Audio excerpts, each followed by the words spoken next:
दुरानी साहब, जो लगा ये जो पहला आपको याद होगा विजिट प्रेसिडेंट ट्रम्प ने फॉरेन विजिट किया आफ्टर हिज इलेक्शन, वो था सऊदी अरेबिया।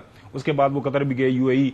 वहां पे उन्होंने कहा ये मेरी बड़ी शदीद ख्वाहिश है कि सऊदी अरेबिया अब्राहम अकॉर्ड को माने।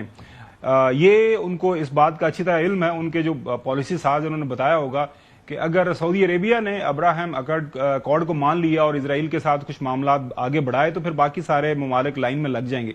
आपको क्या लग रहा है, ये जो प्रेसिडेंट ट्रंप इस हवाले से जो बात कर रहा है, क्या इसके ऊपर मजीद आने वाले दिनों के अंदर प्रेशर बढ़ाएगा या बस एक ऑफ द कफ उसकी आदत है कि वो इस तरह के बयानात, इस तरह की जो ट्वीट्स कर देता है? दुरानी साहब जी, थैंक यू खबर साहब।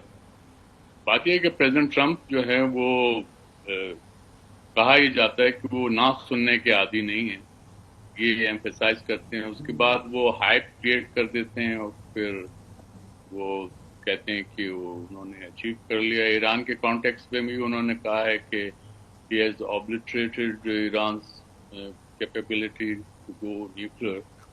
लेकिन मैं नहीं समझता हूँ, क्योंकि जो 3 फैसिलिटीज पे अमेरिका ने हमला किया, नातांज, फर्दो और इस्फहान में, तो उसमें जो 60% एनरिच्ड यूरेनियम तो मौजूद नहीं था और ना ऐसी कोई इतलात हैं कि वो 20 हमले में जो है ज़ाया हुई है। अगर ज़ाया होती तो उसकी रेडिएशन खामखा होनी थी।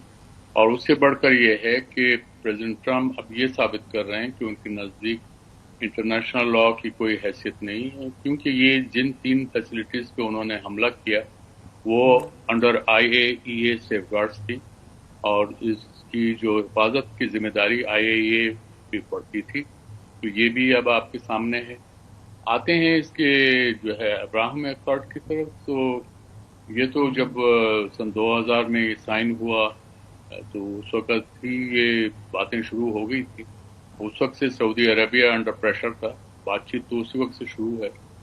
कुछ शायद आगे भी बढ़ रहा था, लेकिन ये जो हमास ने 7 अक्टूबर 2023 में जो हमला किया उसने सेटबैक किया उसको। और अब जो इजराइल ने जो जवाबी और वो जो इंतकामी कार्रवाई की है उसमें तकरीबन 60,000 तो ऑफिशियली रिकग्नाइज डेथ्स हैं पैलेस्टीनियंस की, उनमें औरतें और बच्चे भी शामिल हैं। लेकिन अनऑफिशियल तो ये है कि अब बहुत से इंसानों को तो पता ही नहीं है जो रबल के अंदर, मलबे के अंदर दबे हुए। तो ये एक मैसेकर है और एक जेनोसाइड है। इसकी रोशनी में मेरे ख्याल में गल्फ स्टेट्स को फैसला करने में खासी दिक्कत और चैलेंजेस दरपेश होंगे। और लेकिन ये एक पॉलिसी है और उसमें अरब ममालिक, आपने खुद देख लिया कि इजराइल के जेनोसाइड के बारे में उन्होंने कोई ख़ास ऐसा रिएक्शन नहीं शो किया।